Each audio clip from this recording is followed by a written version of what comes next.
Welcome back to Talkin Shop with ShopSabre. In this podcast, we like to tackle the CNC industry specifically and really talk a little bit about business in general. Hopefully, you'll find some entertainment throughout it and hopefully some education. But the next episode starts right now.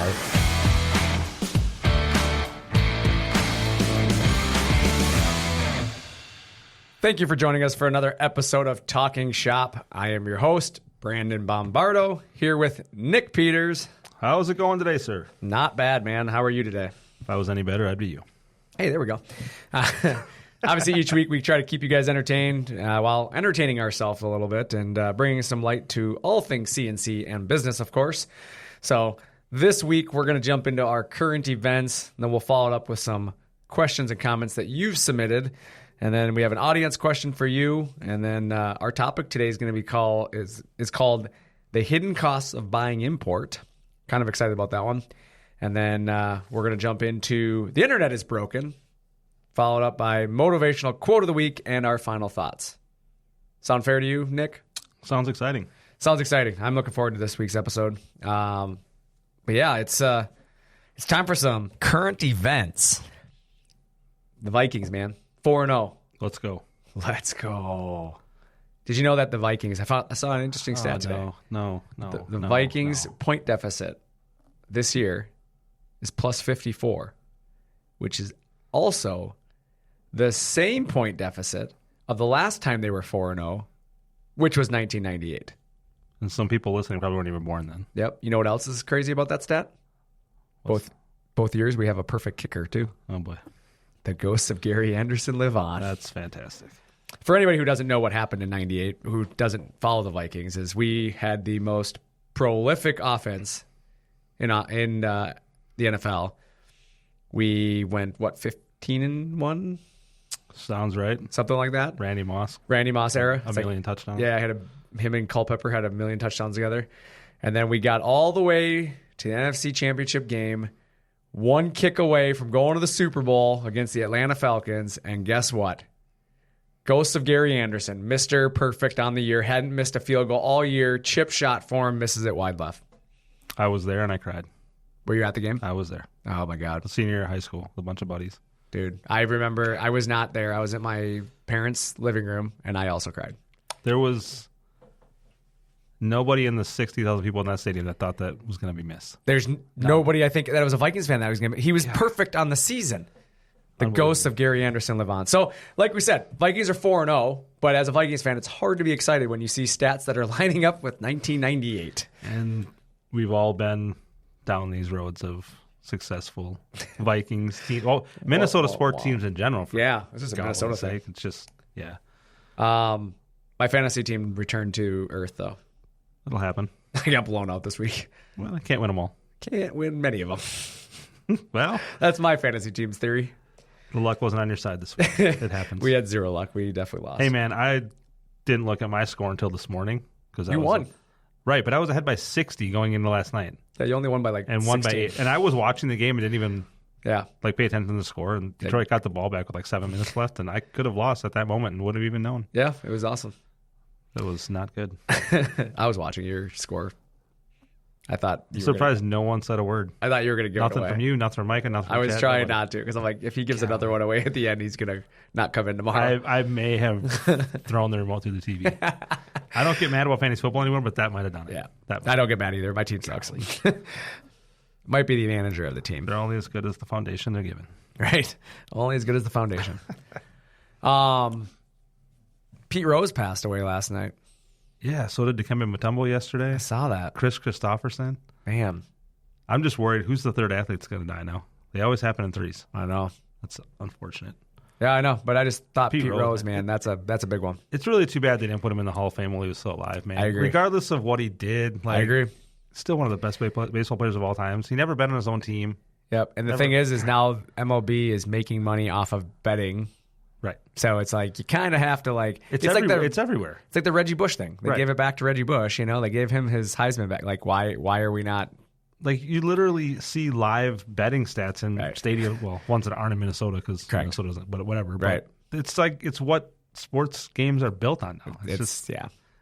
It's an embarrassment. So that's a current event that I wanted to touch on. unrelated to sports, because we're big sports guys, is it is Section 179, man. It's the excitement time. It is building. Section 179 for anybody listening who doesn't know what the heck I'm talking about there. I'm not talking in code, I promise. It is, actually I am talking in code. It's a tax code. Section 179, if you don't know what it is and you are a business owner, you should be contacting your CPA or your tax advisor and talking to them about Section 179 and how it can affect your business this fall. So don't give free money away. Don't leave money on the table. It is one of those things where, as a business owner, you should be thinking about it. So I was going to say, make sure it affects your business in a positive manner this year and not negatively. Yeah, because there is a lot of savings there for you to take advantage of. So, yeah, definitely exciting time of year. You're seeing people get excited about it. We're in the fourth quarter now. Can you believe that? It's unbelievable. Dude, I don't know where the time went. We're in October. Right. It's like 84 days till Christmas. My kid's birthday's in 3 days. Wow. Yeah, 10-4. Good buddy. 10-4, good buddy. His birthday. So he's pretty excited. He wants to go racing. Sweet. I'm not going to turn that opportunity down. Heck no. You can go race some go-karts? No, we're going to the racetrack. Oh, you're going racing? Yeah, racing. Oh. He's like, Dad, I want to go to the racetrack. I'm like, well, we're not. Our racetrack's closed. And he's like, I want to go racing. So I found a track in Iowa. We're going to go race. Sweet. Yeah. Should have went to North Dakota or Canada. We were going to South Dakota. That was one place we were considering, but I think we've decided on a track we've never been to in Iowa. That'll be sweet. Yeah, so it'll be fun. Just him and I. Awesome. It'll be a fun little trip. But yeah, like I said, it just blew me away. Fourth quarter upon us. Like once I realized it's his birthday, it always hits me like, oh my God, the year's almost over. It's crazy to think, man. It's gone by so darn fast. 3 weeks till our Halloween party here at ShopSabre. 4 weeks till actual Halloween. And then you just jump into like Thanksgiving, Christmas. 21 more days after that till Halloween. A month till Christmas. Just crazy. My birthday's coming up. Sunday. 24th. I'm sure the Vikings will lose for my birthday. That'll be great. October 24th is your birthday? November. Your birthday's not coming up. What do you mean? It's like 7 weeks away. That's a ways away. You had me. At least I only celebrate for the day and not like all the women in my life. It feels like you celebrated it for 2 months just now. I just brought it up. I'm not celebrating yet. Good Lord. So, November 24th, huh? Yep. Do they play? The Vikings playing your birthday? Yep. Who do they play? Not sure. Yeah, well, I wonder who they're going to meet on your birthday. Well, let's see. I don't remember the last time they won on my birthday. It's been a long time since I had a birthday on a Sunday, though. Ask Gary Anderson. Come on, man. Moving on. Let's jump into it. We'll do our next segment, obviously, the customer questions and comments. So, first one was, I wish I could use an Xbox controller with my ShopSabre. Good news. You can. You have to get a mapping software to convert the controller to the keyboard, but it has and can be done. I know customers that are doing it. Or, better yet, you could add a wireless pendant, which ShopSabre sells and supports, rather than having to use a Xbox controller. And then you get a jog wheel. I feel like an Xbox controller might be a little difficult. I don't know. I've never done it. I've never run a machine with an Xbox controller, but I have to imagine people who play video games and do all that, I suppose, it's probably comfortable for them. But it just seems like there's so many less buttons than that's my the thought. Keyboard and other things like. And not to mention, then I feel like I have to put a cheat code in all the time. Right, like are you doing the Contra code, trying to cut your parts? Up, down, up, down, left, right, up. B, A, B, A, select, start. Jeez. 2-player, 30 lives. Got it. Bam. Nailed it. It's been 40 years and I still remember it. Still remember it. Contra. That was Contra, isn't it? Yep, it was. Yeah. I can't remember something I did last week, but I can remember that. Yeah, he's like, where am I supposed to be tonight? But hey, let me give you the Contra cheat code. Right. That was pretty good. Yeah, so, I don't know. I know a lot of people have asked about the Xbox stuff, so I wanted to clear it out and just say, yeah, you can do it. You just have to get a mapping software, which is something you'll have to install on your computer, obviously, to map the controller buttons to keyboard buttons. So, but it can be done, and then you have yourself a Wi-Fi controller. Bluetooth Sweet. controller? Is it Bluetooth? Bluetooth, yeah. Bluetooth, not Wi-Fi. Bluetooth. My bad. So, number 2 said, related to last week's episode, they were talking to last week's episode and said, disagree. There's always room for improvement. True mastery is only achieved when there is no more room for improvement.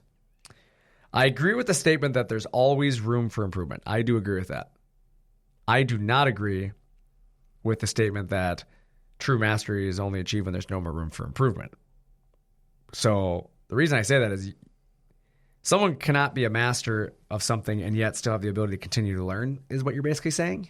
Right. And I don't think that's true because, like, I think we can all agree that as quickly as you reach the top, you can fall to the bottom, correct? Sure. And I feel like if you master doing something, there's always methods to improve how things are done that come upon us, right?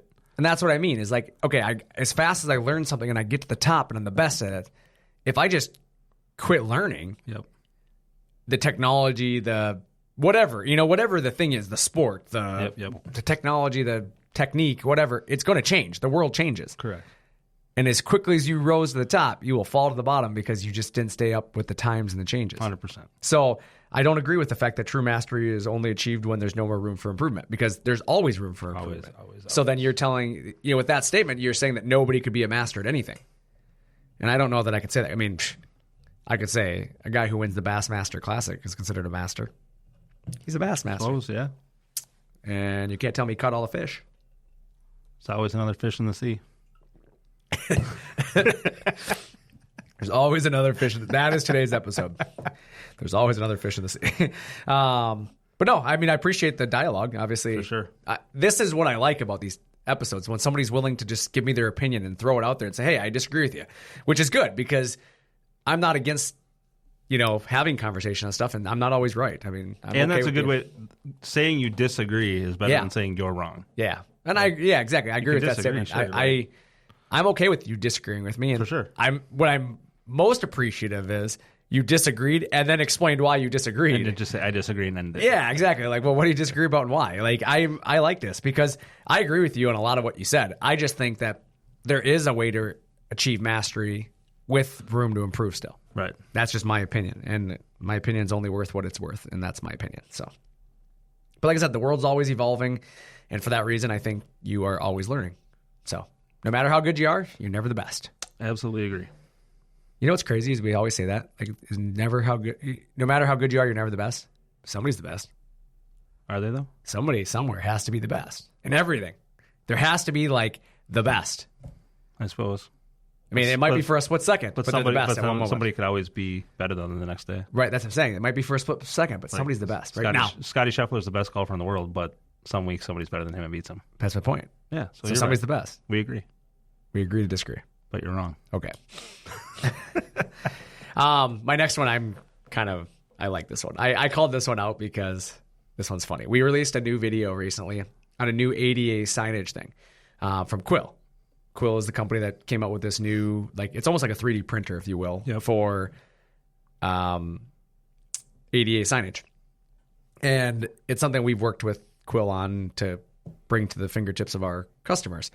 And we posted a video on it that we shot and did this. And of course, it's my favorite, in big giant letters, ha ha. And then they wrote, you copied, and then insert a 6-letter word, which I'm not giving publicity to a competitor. So, I read that and was like, so what 4-letter word did they add ER to the end of? Okay. No. I was confused. So they put a competitor's name. And so, first, I want to say your caps lock on.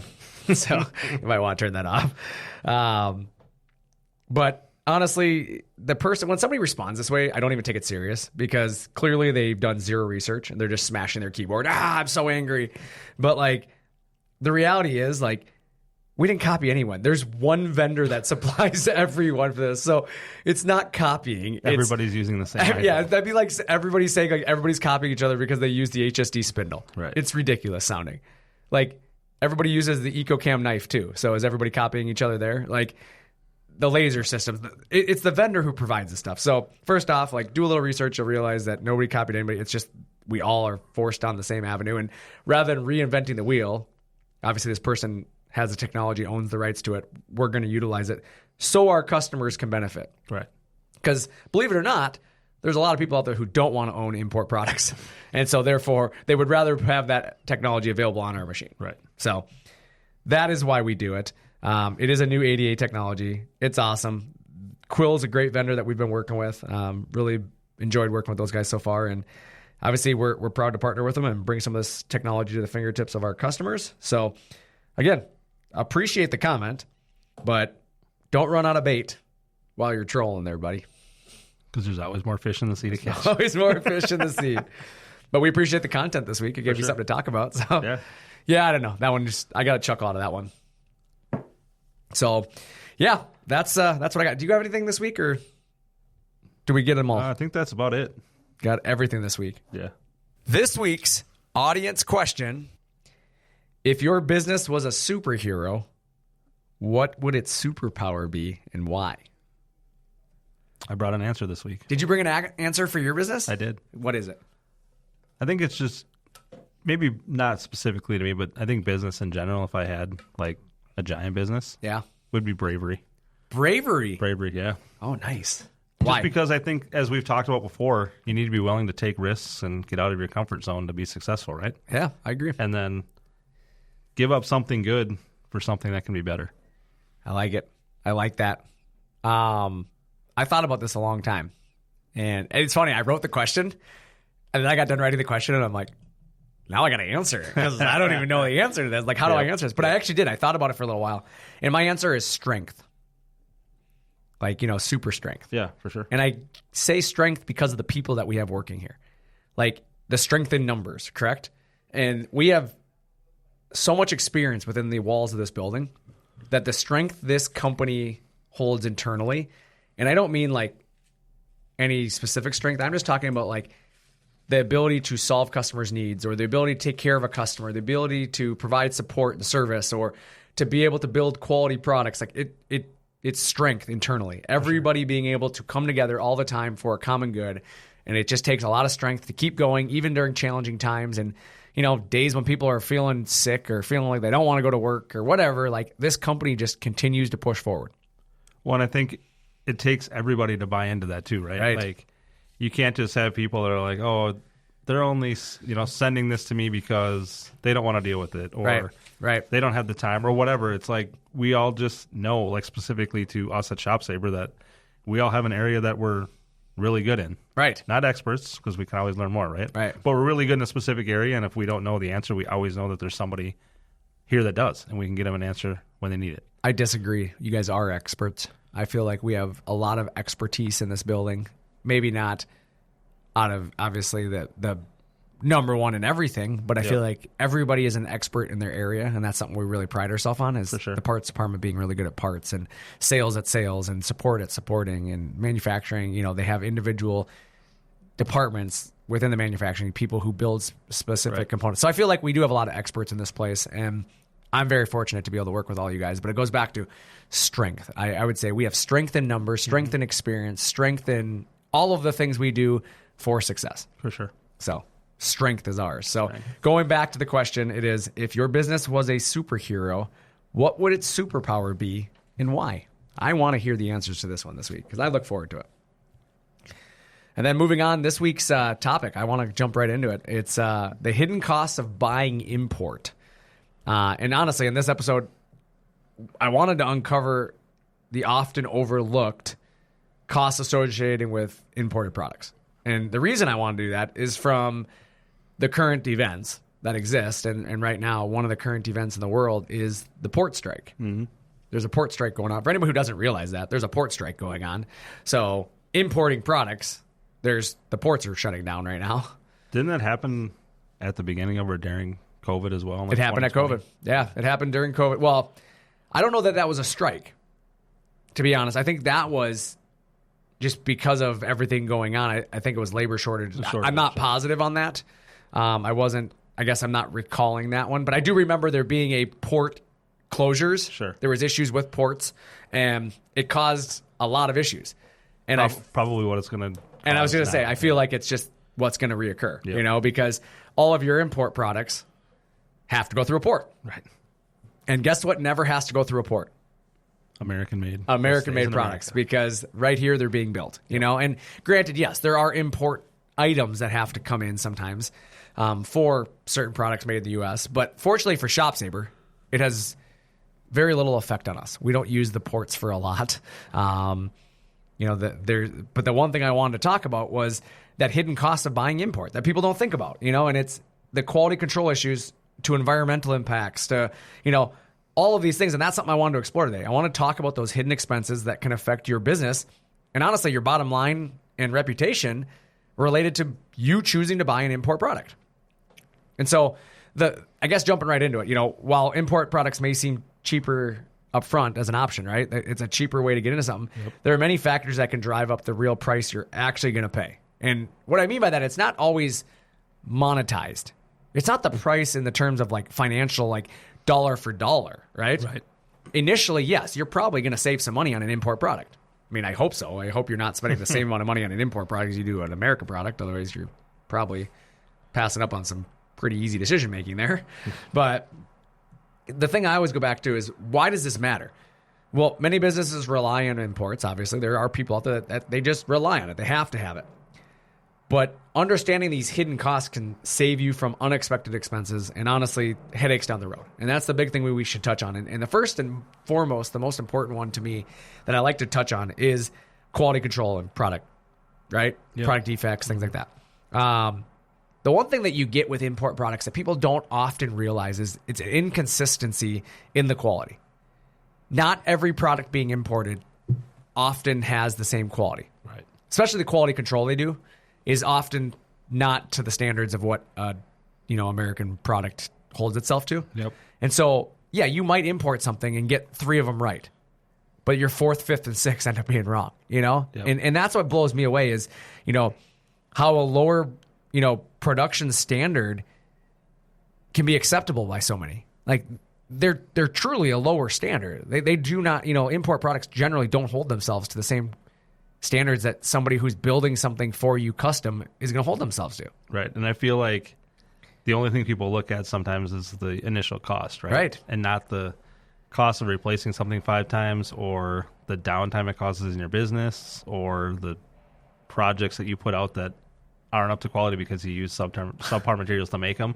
Like, there's so many things that don't necessarily have like an upfront or monetary cost right away. Yeah. But at the end of the game, it's got a lot of extra costs involved in just to get the finished product. And I think that's something that people's, when I say to people, think about your quality, and I think about quality control, people often go to the product itself. Yep. The quality of the product they're buying. But what about your quality? That's the side that sometimes people overlook there. It's like a hidden cost, right? It's when that product fails or doesn't run right or, is wrong, it can affect your product's quality or appearance, right? Sure. Yep. And so that's the thing that people sometimes don't, think about, is how that defect can really black eye your reputation, right? Absolutely. I mean, if you're cutting corners on the quality of product you're using to manufacture your stuff, you're going to not get a top quality result in the end most times. Right. I mean, it's rare that you can just cut corners and get away with it, right? Eventually it catches up to you. And that's a long-term damage. That's the one thing that people don't think about, is it's the impact on your brand reputation due to inconsistent product qualities, right? And the thing that people don't often think about too with the import quality is the cost associated with the returns or replacements, right? Or the customer dissatisfaction. Like, there's no amount of money that you can put on those things.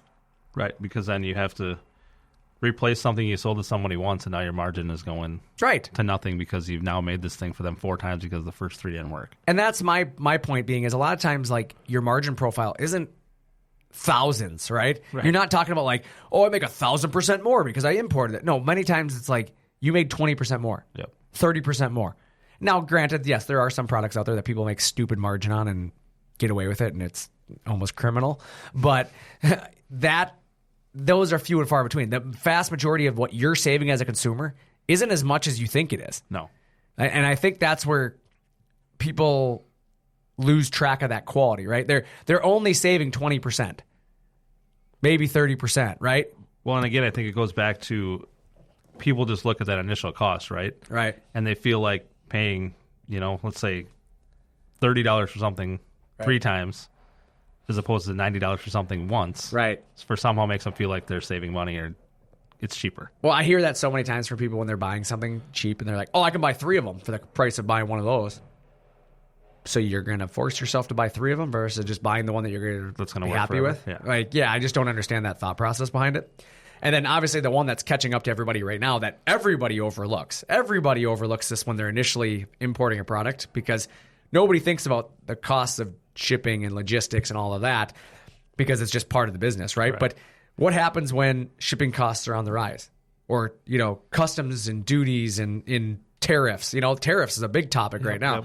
What if tariffs get added after you've invested in this import product? Right. Now suddenly, when you go to get a replacement part, an upgrade, whatever you need, it's going to cost you more money than you ever anticipated because there's a new tax or tariff on it. Well, and let's take that one step further even. What if it never arrives? Well, and never makes it this far, right? Right.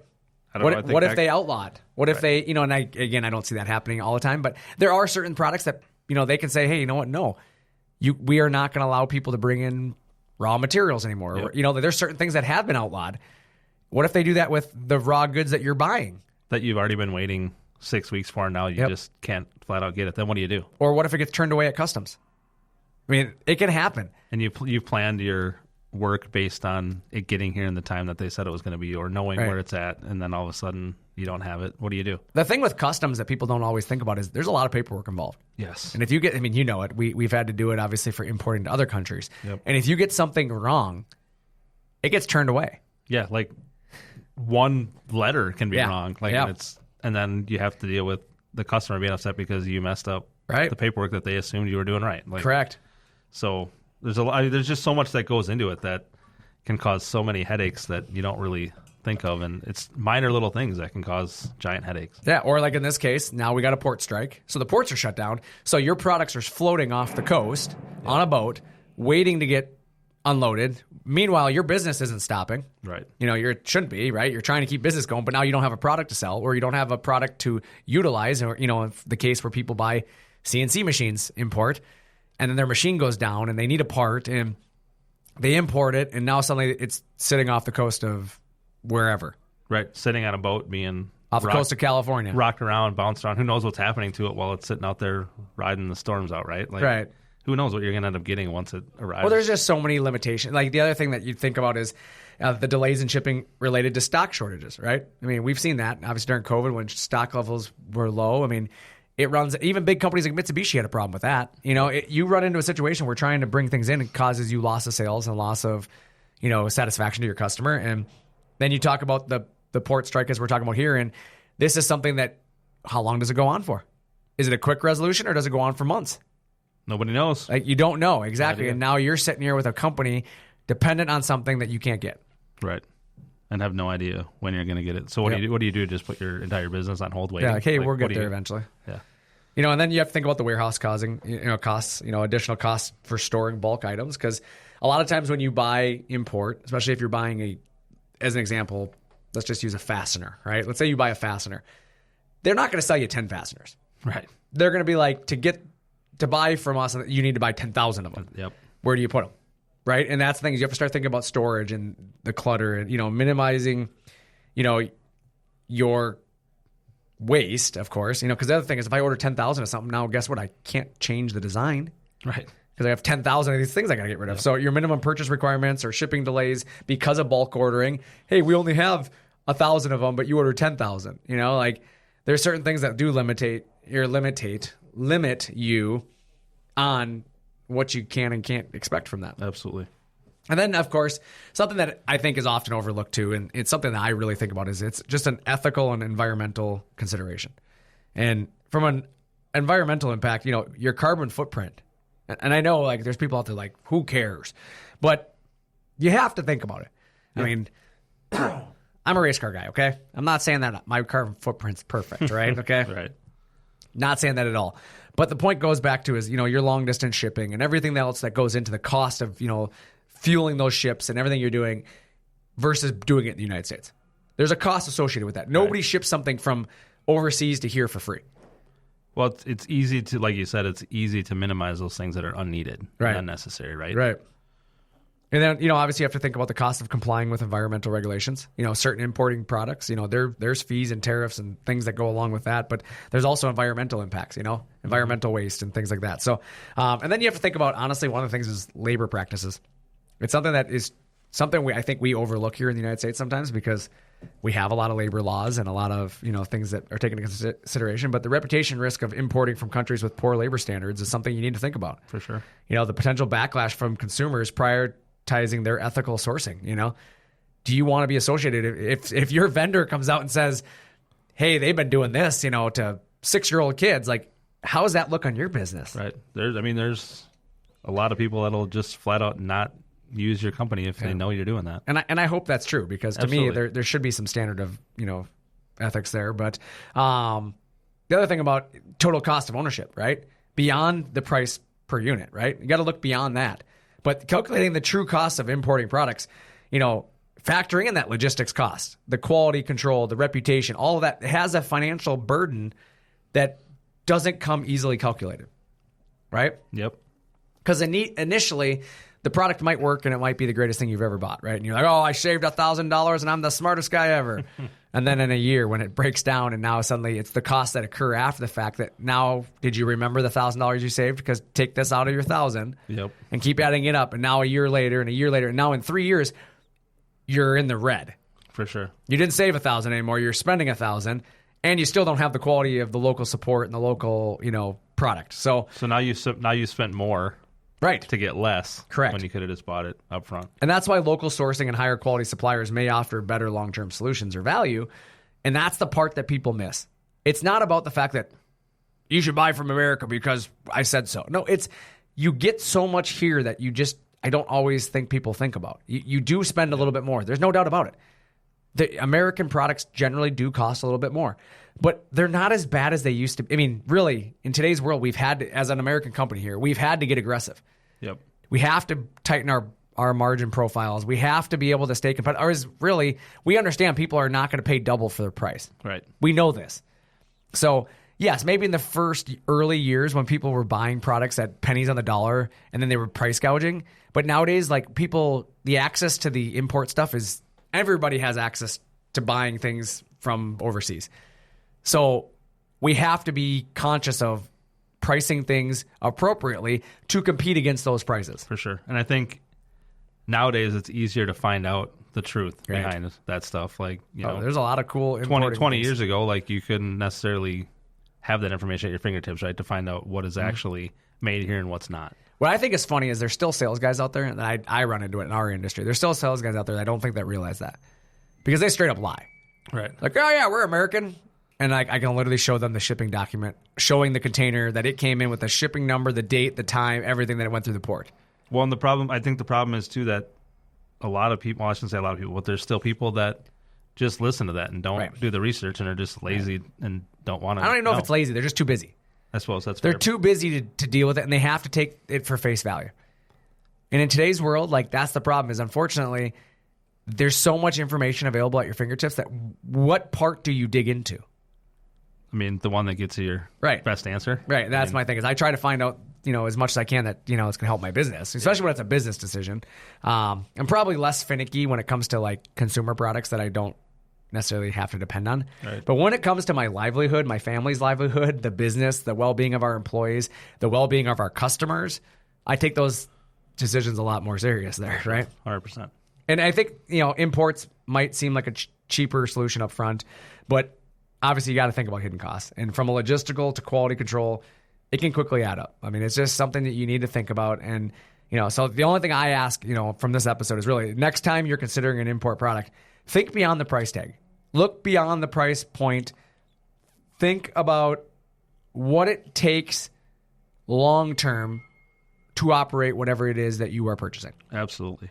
Because, it even goes back to, some of these electric scooters and bikes and all this other stuff that, you can buy out there. Speaking of which, you bought one. It was made in America. Yeah, I know. But my point being is there's how many of them are not? 1 million. And the batteries only last for so long and things only last for so long. And then it goes back to the environmental impact. Now you have all these batteries that you're throwing away because they're cheaply built. Yep. Versus a battery that is going to be sustainable and last a little bit longer. A product that you can stand behind. Because you just bought an e-bike. I did. Did you not? I did. You and your wife. Yep. And you guys both got matching bikes, right? Pretty close. Hers mine's black. Hers is white. Yeah, but I mean, like, pretty same close, brand, like everything, right? Yep. And so now you guys have these e-bikes. You said you went how fast last night? 27.2 miles an hour. 27 miles an hour. I kind of almost felt like I was going to die. So it's crazy because, like, you get on a motorcycle and go 27, you feel like you're going slow. Right. You get on a bike and you start going 27 and you feel like you were setting land speed records. Yeah, and like it's got these giant, wide, jumbo tires on it, and they're like, how many as you go down the road? And I'm like, damn, dude, keeping up with traffic going down Main Street. That's pretty cool. It was fun. I think I might run. Did you have to pedal one time? Hell, well, I mean, I could have, but I didn't. Did it just immediate hit the button like and go? you can. There's a bunch of different settings, so you can set it to like go as you pedal, and still goes pretty. I mean, it's like 18 miles an hour still while you're pedaling. That's still pretty good. Like it's pedal assist, so you pedal and it gives you. I don't know, it's weird how it works, but whatever. I just turned it off and just use the throttle on the thing. Yeah, you were like, I'm not pedaling. I'm just going to use the Go Power. Yeah, I'm going to go run around the woods tonight with it. Are you going to? On the trails. Oh, hell yeah. I'm on my home. I'm never going to get home anymore. On next week's episode, Nick tells you about how he got a concussion. And why I have an arm and a leg and a cast.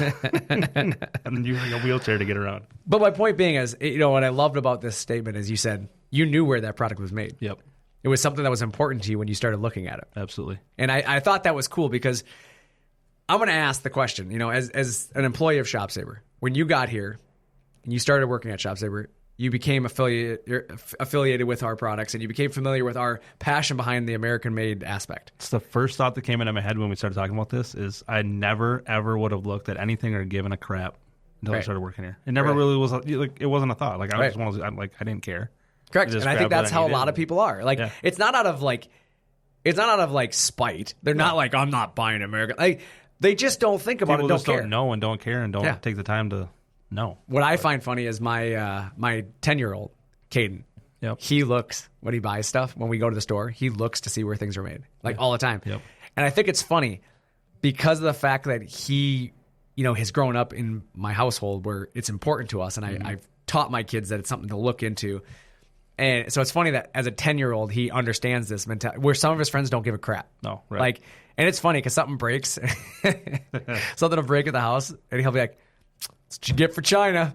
It's just funny. I'm like, nope, that's not Chinese, bud. Right. But he just automatically assumes that anything that breaks, and I'm like, I just laugh because it's that mindset though. Like you kind of become familiar with your environment. Yep. And I think that's the same for employees here. Like a lot of employees that I've talked to here don't think about it until they start here, and then you start showing and reinforcing the importance, especially when they see the horror stories. Yep. I think that's what sets in for most people is that it's not what I say.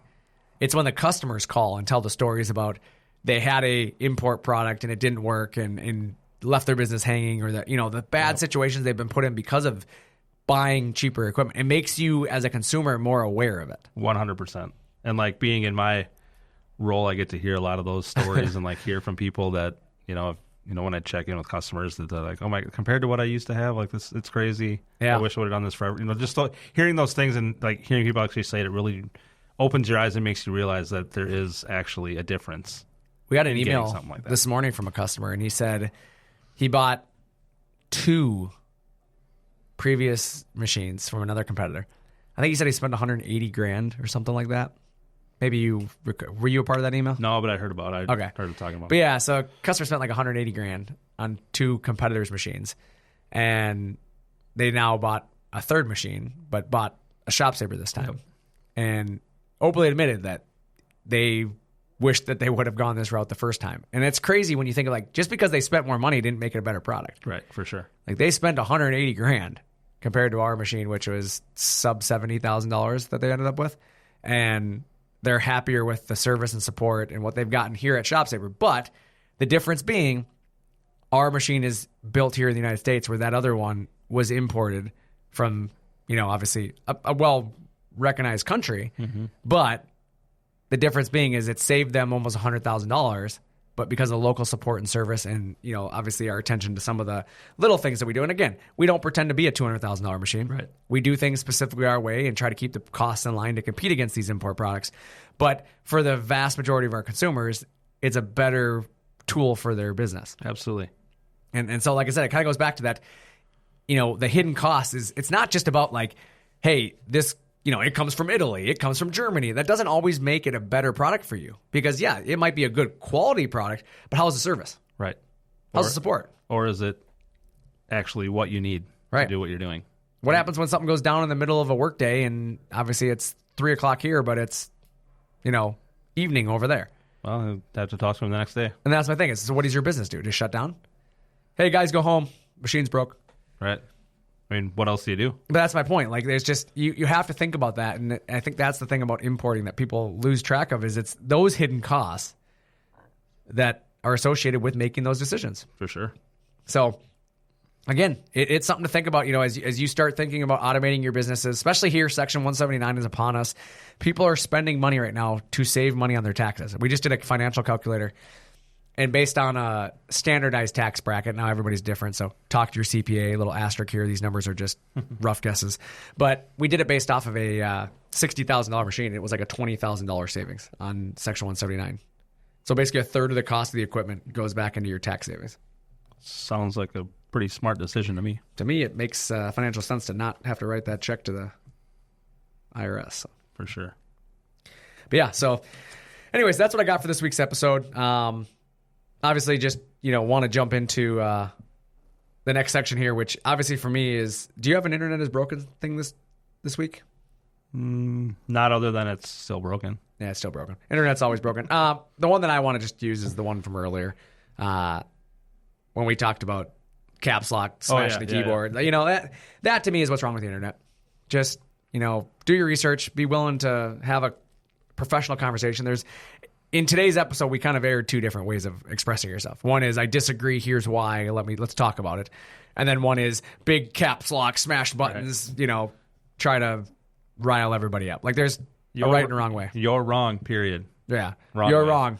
Wrong way. I disagree with you, Brandon. However, this is why. Yeah. That's the way to do it. Explain to me why you guys chose to use this product. I saw it on another person's machine. Like, there's two ways to have that conversation, but big smashing letters and ha ha ha ha ha just makes me go, I don't need to interact with that person. So, correct.